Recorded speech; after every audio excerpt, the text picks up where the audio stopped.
Por eso nuestro título de hoy tiene que ver precisamente con la palabra extraordinario. Y nuestro título dice, ¿una vida? ¿Una vida qué? Extraordinaria. Extraordinaria. Este va a ser nuestro texto de estudio hoy. 5 versículos que nos van a ayudar a entender cómo es una vida extraordinaria.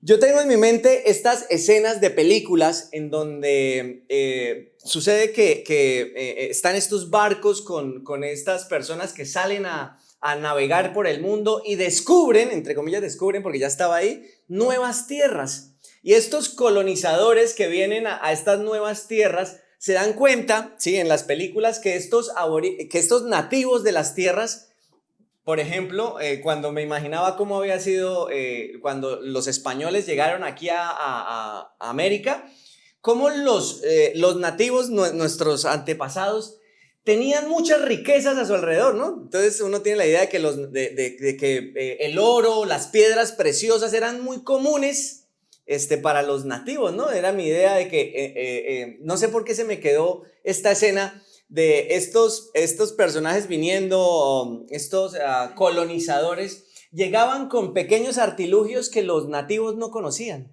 Entonces llegaban como, en mi cabeza estaba esta imagen del espejo.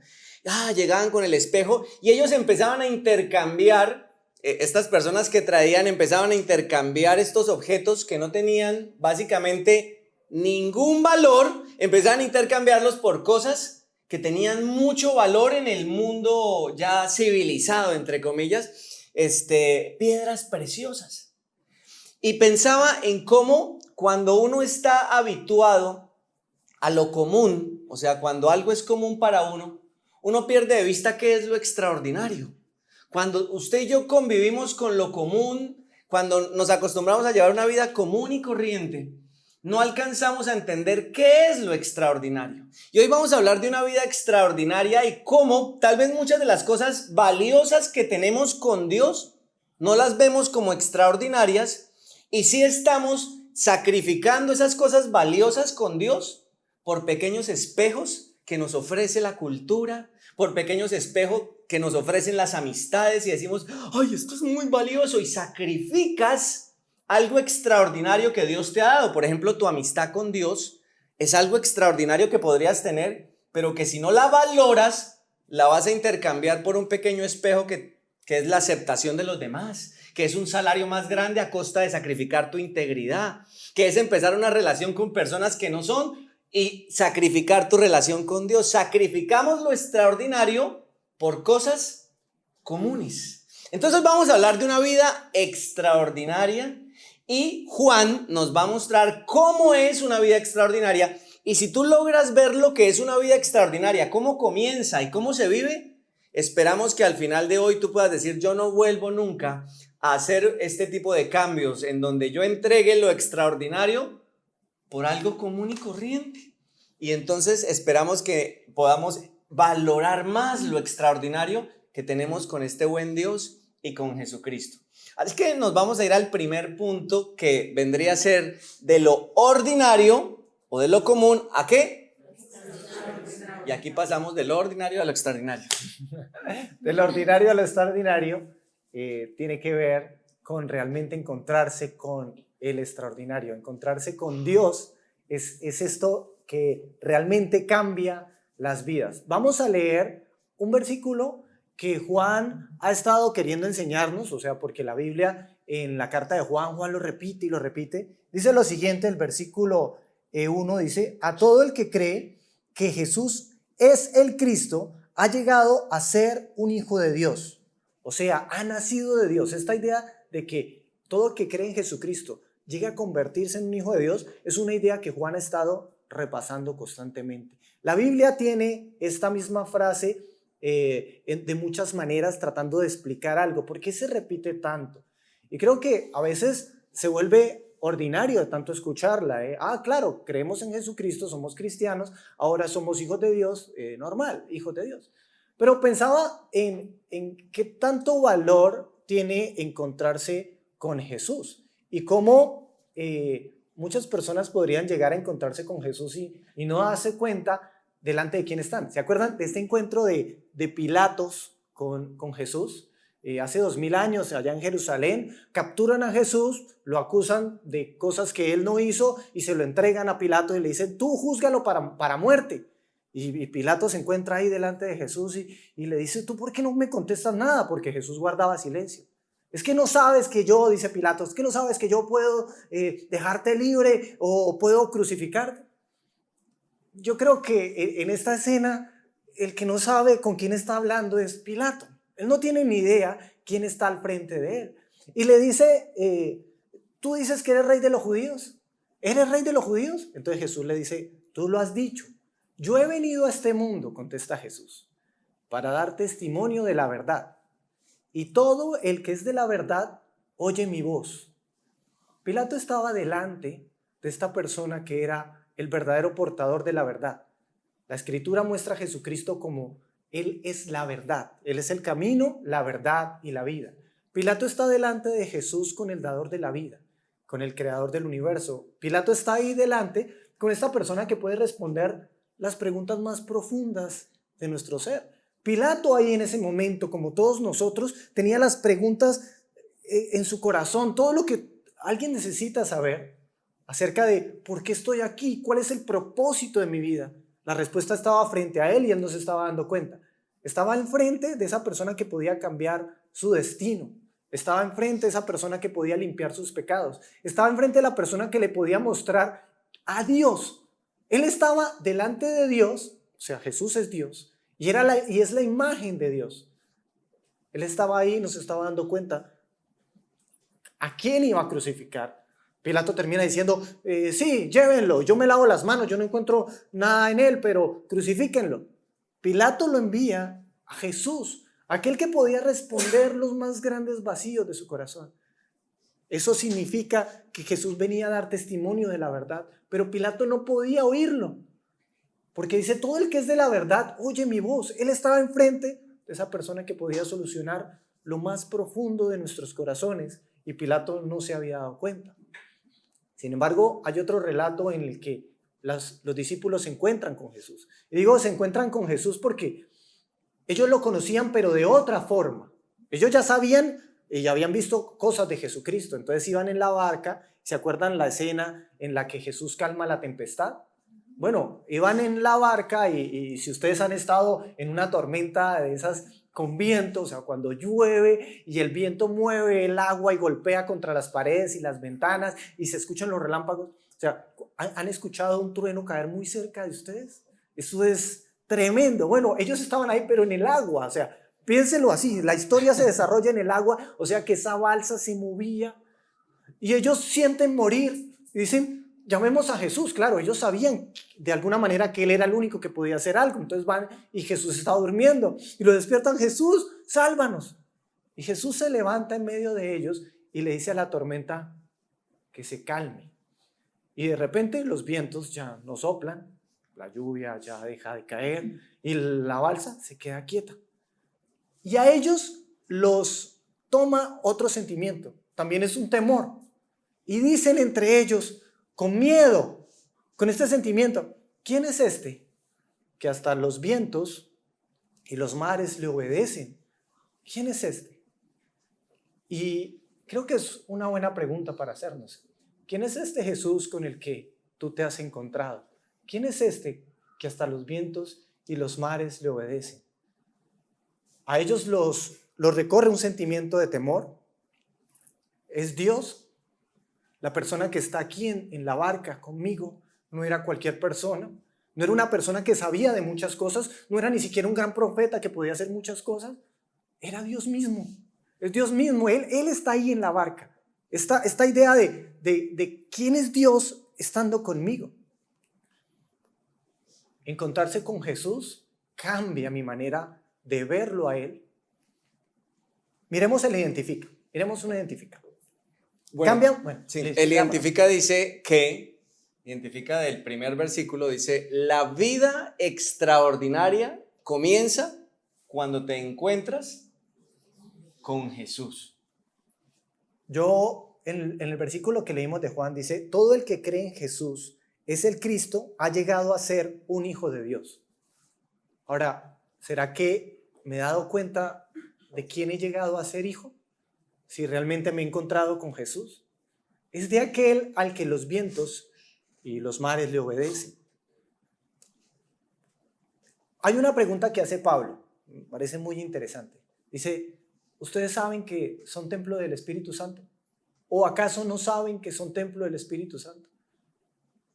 ¿Quién es el que vive dentro de nosotros? ¿Por qué Juan repite constantemente es que el que cree en Jesucristo es un hijo de Dios? Qué extraordinario es esto. Qué extraordinario es que todo el que crea, Dios mismo viene a habitar en sus corazones. ¿Alguna vez lo han pensado? ¿Qué sentimiento? A los discípulos el sentimiento que les recorre es temor. Dice, yo no sabía que él estaba en la barca. Pero es todavía más impresionante el versículo que llegó a ser hijo de Dios, porque es como decir, yo no sabía que él estaba dentro de mí. Yo no sabía que el Espíritu de Dios era el que estaba dentro. Yo pensaba, decía, en esto que dicen, todo aquel que lee la Biblia se vuelve loco. ¿Alguna vez han escuchado eso? Bueno, este es el versículo que los hace volverse locos. Porque cuando la persona entiende que es Dios mismo el que lo adopta como hijo, que Cristo viene a vivir en el corazón de las personas que creen, que el Espíritu de Dios vive dentro, la vida no vuelve a ser la misma, pasa de una vida ordinaria a una vida extraordinaria. Hay un versículo que está en Hebreos, Ricardo, si quiere. Dice Hebreos 1:3, refiriéndose a quién es Jesús, dice, el Hijo, que es Jesús, irradia la gloria de Dios y expresa el carácter mismo de Dios. Y cuando está hablando del Hijo, no se está refiriendo a los hijos, está hablando del Hijo que vino. Jesús es el que irradia la gloria de Dios y expresa el carácter mismo de Dios. Y ese Hijo, el que creó todo, dice, sostiene todo con el gran poder de su palabra. Después de habernos limpiado de nuestros pecados, Él se sentó en el lugar de honor a la derecha del majestuoso Dios en el cielo. Ahora, este entendimiento del Espíritu de Dios dentro de nosotros hace que dentro de nosotros tengamos una naturaleza que ya no es la que humanamente nosotros teníamos, sino una naturaleza nueva, una nueva creación dentro que puede y entiende cosas totalmente diferentes. Ahora, el cristiano, el que realmente ha creído en Jesús como Cristo, ya no está solo, sino que el Espíritu de Dios vive dentro de él y le da entendimiento a otras cosas, que le permite pasar de lo ordinario a lo extraordinario. Y cada historia de un encuentro con Jesús, repito, siempre termina en un momento extraordinario y en una vida extraordinaria. Tal vez una de las personas más influyentes que leemos en la Biblia y en la historia, dicen los historiadores, es Pablo, Saulo de Tarso. Pablo escribe la mayoría de cartas que están en el Nuevo Testamento. ¿Cómo fue el inicio de la vida de Pablo, de Saulo? Pablo era un perseguidor de los cristianos. Pablo era la mente detrás de los que iban a perseguir a esta nueva secta judía llamada cristianos, ¿sí? Así era como los percibían. Y Pablo iba de pueblo en pueblo persiguiendo a los cristianos para apresarlos e incluso asesinarlos. Y en uno de sus viajes dice que Pablo se encuentra con Jesús mismo. Dice que se encuentra con una luz tan gloriosa, la Chequiná, la gloria de Dios. Y después de ese encuentro él queda ciego por un tiempo, porque nadie que se encuentre con Jesús puede seguir siendo el mismo y puede decir, oh sí, yo ya me encontré con Jesús, sí, yo creo en Jesús. Y no se le nota, no, lo extraordinario se nota, siempre se nota. Y desde ese encuentro, Pablo o Saulo de Tarso se convierte en uno de los discípulos más destacados, porque ese encuentro lo llevó a que su vida fuera transformada.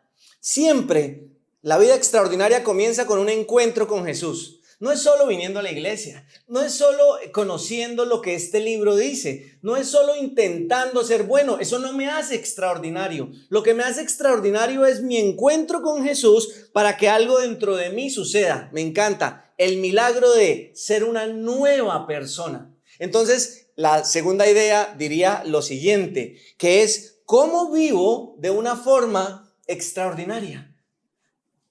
Pues tengo que tener un encuentro con Jesús, pero después de mi encuentro con Jesús, ¿qué debería pasar? Si tú hoy llegas a la convicción de que el Jesús de la Biblia es real y dices, yo me voy a rendir a ese Jesús, no sé cómo, no sé por qué, mi razonamiento está que estalla, pero sé que el Jesús de la Biblia es real y voy a rendirme a ese Jesús y lo haces, ¿qué va a pasar después de eso? ¿Cómo tú hoy en el día a día puedes llevar una vida extraordinaria? Y déjeme dejarle esto claro. La palabra extraordinario es importante entenderla porque es que nos la vendieron. Estamos comprando una idea de lo extraordinario que no es lo que la Biblia me dice. La idea cultural de extraordinario nos la han vendido como ¿qué? ¿Cómo es una vida extraordinaria para ti? ¿Cómo es una vida extraordinaria en la cultura en la que vivimos? Extraordinario sería esa persona que hace todo lo que se le antoja. Es que yo llevo una vida diferente a los demás porque yo hago todo lo que quiero. ¿Eso sería extraordinario? Es extraordinario la vida que alcanza, no solo que desea y hace y siente todo lo que quiere, sino que obtiene todo lo que desea. Porque nos venden extraordinario como si tú obtienes todo lo que quieres, llevas una vida extraordinaria. ¿Es esa la misma vida extraordinaria que la Biblia describe? ¿O acaso una vida extraordinaria es aquella en donde todos tienen que ver conmigo y tú tienes la admiración de todos por tus logros? Nos venden extraordinario como que si la gente te admira y admira tus logros, eres alguien extraordinario, porque todos te admiran. Oh, es que aquí viene el doctor, aquí viene y tal vez piensan en tus títulos, en tus seguidores, en tus viajes, tal vez piensan en todo lo que tú tienes, porque soy extraordinario porque yo he hecho lo que otros no han hecho. Pues entender lo que la Biblia llama extraordinario, entender lo que Dios llama extraordinario, va a ser importante para que tú no compres la idea de algo que no es y sí sacrifiques lo verdaderamente extraordinario. Y lo extraordinario siempre se sale de lo común, obviamente. ¿Y qué es lo común en el mundo en el que vivimos? Lo común tiene que ver con lo mediocre. Lo común tiene que ver con algo que me distrae de conocer al Dios verdadero. Todo lo que tú obtengas, aunque brille y sea ese espejo que tú digas, oh, yo no conocía esto, oh, y yo tengo esto y nadie más lo tiene, aunque todo el mundo te admire, si la dirección en la que va tu vida, la forma en cómo tú vives, no te lleva a conocer al Dios verdadero, no es una vida extraordinaria. Porque las vidas extraordinarias son las que te permiten ver el mundo como Dios lo ve. Una vida extraordinaria es la que tú dices, mi matrimonio se vive como Dios lo quiere, por eso juntos hasta la muerte. Una vida extraordinaria es en donde tú dices, mi sexualidad, mi integridad se vive como Dios quiere, aunque todo el mundo me presione, yo vivo según los principios de Él. Entonces llevas una vida extraordinaria. ¿Y cómo puedes tú estar en paz en medio de tantas dificultades? Se preguntan los demás y tú dices, yo tengo mi confianza puesta en Dios y a pesar de las circunstancias que son desfavorables, tengo paz. Eso es extraordinario. Lo extraordinario es ver el mundo como Dios lo ve. Por eso Juan en los siguientes versículos te va a describir una vida extraordinaria y pregúntate si hoy tú estás experimentando esa vida extraordinaria o sientes que estás fracasando porque no tienes lo extraordinario que la gente llama extraordinario. Mira los siguientes versículos. Dice lo siguiente: y todo el que ama al Padre, ¿puedes leerlo conmigo? Y todo el que ama al Padre, ¿qué? Ama también a los hijos nacidos de Él. Sabemos que amamos a los hijos de Dios si amamos a Dios y obedecemos sus mandamientos. Amar a Dios significa obedecer sus mandamientos y sus mandamientos no son una carga difícil de llevar. Hoy en día si te hablan de mandamientos te van a decir, ay, está sonando como religioso, no hable mucho de mandamientos ni de obedecer porque eso es como religioso. Él dice que los mandamientos están en el centro de una vida extraordinaria, pero cuando lo extraordinario ya está dentro de ti. 3 cosas importantes. Habla de hijos de Dios, habla de amar al Padre y amar a los demás y habla de obedecer a Dios. 3 cosas que esto me menciona. Los hijos de Dios, amar a Dios y amar a otros. ¿Y qué más? Y obedecer. 3 cosas. Ahora, pensando en esto, mira, identifica. La vida extraordinaria, primero comienza cuando te encuentras con Jesús, ¿no? Pero la vida extraordinaria se desarrolla al vivir ¿cómo? Al vivir como Jesús. ¿Cómo podemos vivir como Jesús? Jesús no es solo el modelo, o sea, entendamos esto, Jesús no es solo un buen ejemplo, pero una vez nos encontramos con Él de verdad, Él se debe convertir en nuestro mejor modelo de vida. Y las tres cosas que tú puedes entender de manera sencilla hoy para evaluarte y decir, bueno, yo quiero llevar la vida extraordinaria al conocer a Jesús. ¿Qué voy a hacer? Lo primero en lo que tienes que pensar es en una identidad nueva. Si tú te encuentras con Jesús, la Biblia dice que tú tienes que aprender a verte como un hijo de Dios. Pero saca la palabra hijo de Dios de la cultura en la que vives, porque probablemente haya mucha confusión en quiénes son hijos de Dios y quién no. Tienes que descubrirlo a través de lo que la Biblia dice de los hijos de Dios. No todos nacen siendo hijos de Dios porque precisamente necesitan conocer a Jesús para ser hijos de Dios. O sea, no sé, hay muchas cosas alrededor de esta palabra, pero de la forma en cómo tú te veas, vas a poder enfrentar tus carencias, tus debilidades, tus inseguridades. ¿Cómo te ves? Tienes que aprender a verte desde la perspectiva de Dios. La cultura te vende ideología, te vende filosofía, te vende autoayuda, te vende empoderamiento. La cultura te dice, mírate a ti mismo como un campeón. Pero esa no es la vida extraordinaria. Porque la Biblia dice, mírate a ti mismo como un hijo de Dios. Porque la idea de campeón también está distorsionada. Un campeón es que lo merezco todo. Un campeón es que yo voy a obtener algo aunque los demás no lo obtengan. Un campeón, yo merezco ganarme el mundo. ¿Y el resto de gente? No. Y si todo el mundo se gana el mundo, entonces ¿qué le queda para los demás? O sea, ¿cómo es eso? ¿Cómo compartimos si yo tengo derecho a todo y los demás también? O sea, esto se vuelve una locura. Identidad. Tienes que aprender a ver quién eres desde la perspectiva de Dios. Así vas a saber que no eres tan débil como crees, pero no eres tan fuerte como piensas. Identidad desde su perspectiva. 1. 2. Un amor nuevo. La Biblia dice que una vida extraordinaria siempre está unida a amar a Dios y amar a los hijos de Dios. No nos cansamos de repetir esto. En Juan ha hecho mucho énfasis en que amar a Dios siempre está unido en amar a los hijos de Dios, o sea, a otros creyentes, a otros cristianos, a su iglesia. Y hoy quiero decirlo como de esta manera, porque lo hemos dicho de muchas formas. Tienes que decidir amar a otros. Eso no va a fluir simplemente como una buena intención en donde tú estás y dices, ay, me desperté amando a la gente. No pasa. Por eso la Biblia dice que tú sabes que estás ejercitando el músculo del amor cuando haces ciertas cosas que la Biblia dice. Por ejemplo, cuando tienes tiempo para los demás, cuando tú ayudas y sirves a otros con los recursos que tienes. Eso nos lo ha enseñado Juan. No, mira, por ejemplo, te voy a poner un ejemplo que es muy común en la vida diaria del ejercicio. Tú vas al gimnasio y ves a muchas personas entrenando o haciendo cierto tipo de ejercicio, y cuando tú le preguntas para qué lo está haciendo, muy común es que la persona esté haciendo el ejercicio, pero ni siquiera está ejercitando el músculo que él piensa que está ejercitando. O por mala técnica, o por desinformación, o por lo que sea, la persona está ahí haciendo un movimiento y piensa que se va a poner fuerte. Por ejemplo, cuando tú ves a las personas haciendo muchas abdominales porque quieren que se le vean los cuadritos. Y sabes que la noticia es que tú puedes hacer todas las abdominales del mundo y nunca se te van a ver los cuadritos. Porque las abdominales no están para que se te noten los cuadritos. Tú necesitas la información correcta. Si tú hoy no tienes la información correcta de cómo es amar a otros, te vas a quedar ahí, en ese momento de la vida en el que estás diciendo, no, pues a mí no me cae mal nadie, yo no le cargo bronca a nadie, yo no odio a otras personas, yo creo que ya, no ya. No le hagas mal a nadie, es que ames a otros.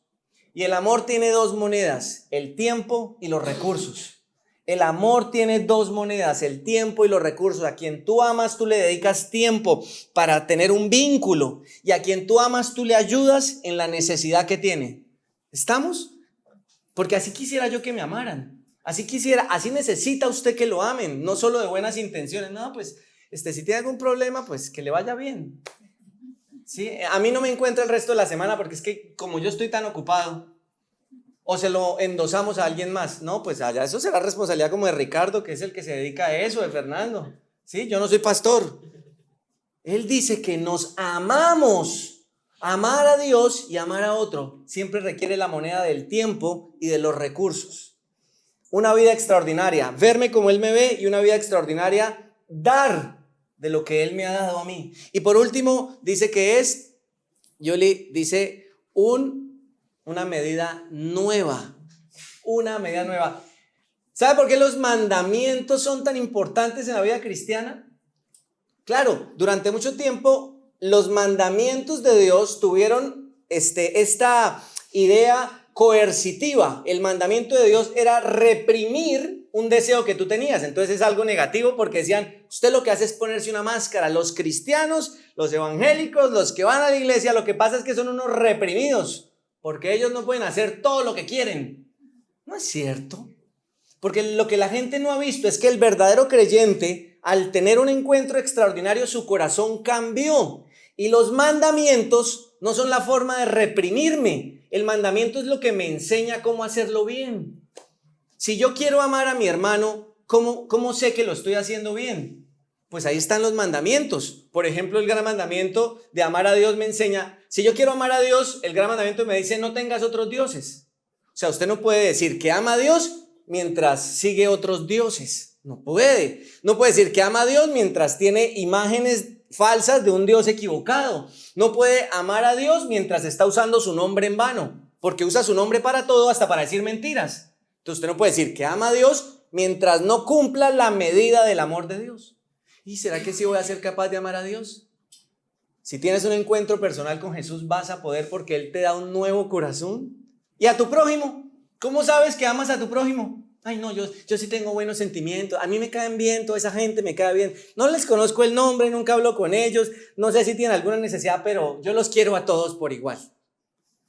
No, necesitas una medida del amor. Y la medida del amor está ahí en no mientas, no le mientas a tu prójimo, porque si le mientes no lo amas. Ay, no, es que esta semana no puedo, estoy ocupadísimo. Ay, no, es que sí, no mientas, no le robes, no codicies lo que él tiene. Piensa en los mandamientos, ¿sí? No hables mal de él. Porque al entender los mandamientos, entendemos la medida correcta de lo que es amar. El mandamiento no está para reprimirte. Te reprime solo si no has conocido a Jesús. Pero si ya conociste a Jesús, el mandamiento no te reprime. El mandamiento te impulsa a una vida extraordinaria, porque tu corazón, después de Jesús, está hecho para vivir de esa manera. Por eso empiezas a desarrollar un músculo cada vez más grande de amor hacia Dios y hacia los demás. ¿Por qué? Porque conoces la medida correcta que son los mandamientos. Necesitas ir a la Biblia. No esperes a que otro te diga cómo es. Ve a la Biblia, lee la Biblia, conoce la Biblia y empieza a ver tu identidad. Empieza a decidir que vas a amar. Esta semana voy a llamar a alguien, voy a orar por alguien. Esta semana voy a hacer un presupuesto para poder ayudar a otros. Esta semana, y conoce los mandamientos. Son la medida correcta del amor. ¿Lo entiendes? Lo segundo es de lo ordinario a lo extraordinario. Y lo tercero vendría a llevarnos a cómo es de importante una vida fuera del molde. Vivir fuera del molde. Vámonos de una vez con los versículos de Juan. ¿Qué dice Juan? Dice, en lo que estamos estudiando, en el orden en el que vamos, dice, pues todo hijo de Dios vence a este mundo de maldad y logramos esa victoria por medio de nuestra fe. Esa victoria sobre el mundo se logra por medio de nuestra fe. ¿Y quién puede ganar la batalla contra el mundo? Oye, tenemos una batalla. ¿Quién puede ganar esta batalla? Únicamente, solamente, los que creen que Jesús es el Hijo de Dios. Mire cómo se retrocede otra vez al, ¿sabes que eres hijo de Dios? Entonces, si tienes el Espíritu de Dios, puedes ganar esa batalla. Pero ¿de qué es el mundo? ¿Qué es lo que describe Juan como el mundo? Bueno, Juan dice que el mundo es ese sistema de valores que quiere que yo viva lejos de la voluntad de Dios, que me impulsa a hacer lo que está lejos de la voluntad de Dios. Lo describe con tres cosas particulares, ¿se acuerdan? ¿Cómo describe Juan el mundo? La codicia de los ojos. ¿Qué más? ¿Sí? ¿Alguno? ¿Nadie? Dele, intente. ¿La qué? La vanagloria de la vida. El orgullo. Y los deseos de la carne. ¿Listo? Entonces tenemos la codicia de los ojos, pero sería fácil identificarlo si pensáramos en la codicia de los ojos como esas personas que les gusta mucho el dinero. Es que yo quiero tener más dinero y más dinero. Pues sería fácil identificar. Pero la codicia de los ojos tiene que ver mucho con lo que yo quiero adquirir, que por estar haciéndolo quita a Dios del lugar correcto. Por ejemplo, algo que sería justo y correcto es que nosotros trabajemos. La Biblia dice que, pues, que el que no trabaje, que no coma. O sea, que es correcto que nosotros trabajemos y seamos juiciosos. Pero cuando mi trabajo le quita el tiempo a Dios, cuando por estar trabajando y recibir cosas materiales, yo no tengo tiempo ni para pensar quién soy en Dios, ni para amar a otros, ni para ver la Biblia y leerla y estudiarla, pues ¿cómo voy a ser transformado? O sea, eso es la codicia de los ojos, ese es ese mundo, pero también están los deseos de la carne. ¿Cómo se ven los deseos de la carne? Pues yo creo que también sería fácil identificarlos si lo viéramos como todo tipo de excesos y vicios, o sea, inmoralidad sexual, orgías, borracheras, droga, sí, pero también tiene que ver con nuestros placeres, más exactamente como con el hedonismo, como amar el placer, como si el placer fuera lo más importante en mi vida. Entonces, ¿qué es lo que te gusta? ¿Qué es lo que te apasiona hacer? O sea, algunas personas yo las he visto quitarle el puesto a Dios, pero poner algo de placer. Yo mismo en algún tiempo hice eso. De pensar, por ejemplo, en el deporte. El deporte es lo más importante y mi mente y mi pasión se convierten en el deporte y yo solo pienso en esto. Ahí ya entran los deseos de la carne. No, es que no puedo ir a la iglesia. ¿Por qué? Porque me voy a ver la maratón completa de Netflix, entonces no me alcanza el tiempo porque prefiero es mi placer, porque empiezo a volver envidioso y egoísta. Así se ven los deseos de la carne, así se ve el mundo. Eso quiere decir que este mundo me está amoldando y yo me estoy más pareciendo al mundo que a Dios. ¿Cómo se ve la vanagloria de la vida?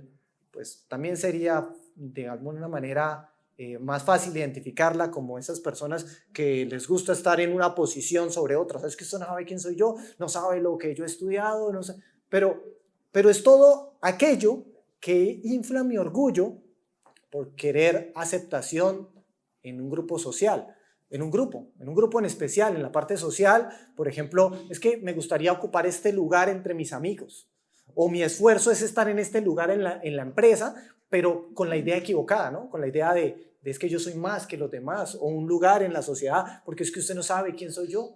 Así se ve el mundo, un sistema que quiere amoldarme. Pero la Biblia dice, tú puedes tener una victoria sobre esas cosas que te oprimen, que te quieren apartar de Dios. ¿Cómo lo dice Jesús? ¿Se acuerdan algo que haya dicho Jesús acerca del mundo?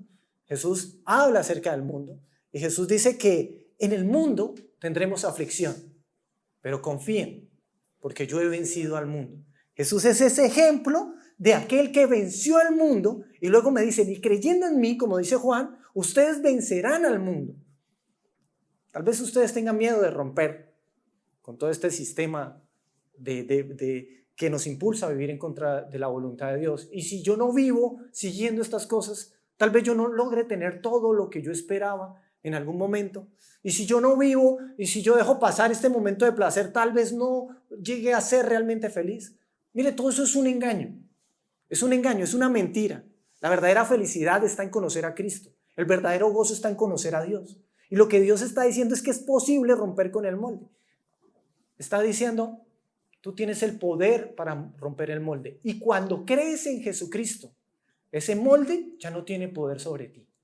Cuando crees en Jesús, el molde del mundo ya no tiene poder sobre ti, porque tú has conocido lo extraordinario. Y cuando conoces lo extraordinario, tú ya no te dejas comprar con espejos. Cuando conoces lo extraordinario, ya lo que el mundo te ofrece ya no mueve lo mismo dentro de tu corazón. Entonces la gente dice, mire, es que usted no sabe, ahorita en la fiesta de septiembre va a venir Bad Bunny. ¿Qué? Y es que usted va a tener la oportunidad de tomarse una foto con... ¿Y qué? O sea, ya una vez que conoces lo extraordinario, ya lo demás pasa en un segundo plano, porque es mucho más importante conocer al que está en la barca conmigo, al que está en la barca conmigo. ¿Sabes quién está en la barca? ¿Quién es este que hasta los vientos y el mar le obedecen?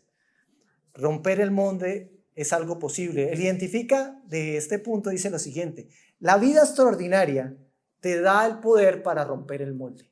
¿Cuál es esa vida extraordinaria? La que nombraba Ricardo, la que Jesús decía: tranquilos, que yo he vencido al mundo. ¿Cuál es la que decía Ricardo? Una mente que entiende que quién es, una identidad, un corazón que ama de la manera correcta, unas personas que se dirigen a la palabra y ven la palabra de manera diferente, una identidad, una forma de amar, una manera diferente de ver las escrituras. Estas son las personas que rompen el molde. Nosotros estamos aquí para aprender de la identidad, de cómo amar, para aprender a romper ese molde a través de la fe que encontramos en la escritura. Esta es la fe que rompe el molde, y por eso muchas personas no han podido romper el molde, porque no se dan cuenta quién es el que está con ellos y cómo se hace. Ya sabemos cómo se vive una vida extraordinaria. Entonces el desafío de Jesús para nosotros es hoy a romper el molde. Deje el mundo, tranquilo, no tenga miedo. En Él está la verdadera paz, en Jesús. En Jesús está la verdadera felicidad. En Jesús está el propósito de tu vida. Allá no, en ese molde no está. Es un molde que te impulsa a cumplir cosas, a encajar, que ni siquiera, que nadie encaja. Es que es más, ese molde no, te promete que cuando estés ahí te vas a sentir aceptado. Mentiras, también te van a rechazar. Ese molde está lleno de mentiras. Pero Jesucristo es esa verdad que te sana, te cuida, te trae paz. Es esa verdad que te da el verdadero propósito de tu vida. Conocerlo a Él realmente hace de nosotros una vida extraordinaria. Así que ya la frase que tenemos al principio nos da un buen resumen de lo que hemos estudiado hoy. Amistad con Dios es experimentar una vida extraordinaria, resultado de un encuentro real con Jesús. Jesús está aquí. El Espíritu de Dios está aquí en medio de nosotros. Y yo quiero que oremos pensando, dándonos cuenta de eso. Entonces, Señor Jesús, Padre Celestial, Espíritu Santo, sabemos que estás aquí, en este lugar. Entendemos que hemos vivido vidas dentro de un molde que nos impulsa, que nos quiere llevar a hacer lo que está mal, pero nosotros queremos y entendemos que tú estás en nosotros, que nos diste una nueva naturaleza, que esta nueva naturaleza me ayuda a entender cómo tú me ves, Dios, que tú me ves como un hijo tuyo santo y limpio, que tengo un propósito diferente al entender lo que tú dices de mí, que me impulsas a amar como tú amas, no con la medida con la que yo he amado, sino, Señor, gracias, porque tú me muestras tu palabra para encontrar seguridad, estabilidad y saber hacia dónde voy. Gracias por tu palabra. Es en tu palabra donde yo encuentro mi luz, mi guía, la luz para mi camino. Señor, gracias, gracias. Hoy entrego mi vida y decido hoy romper el molde de vivir una vida como el mundo la vive, para vivir, Señor, contigo una vida extraordinaria. Te doy muchísimas gracias, Señor Jesús. Amén y amén.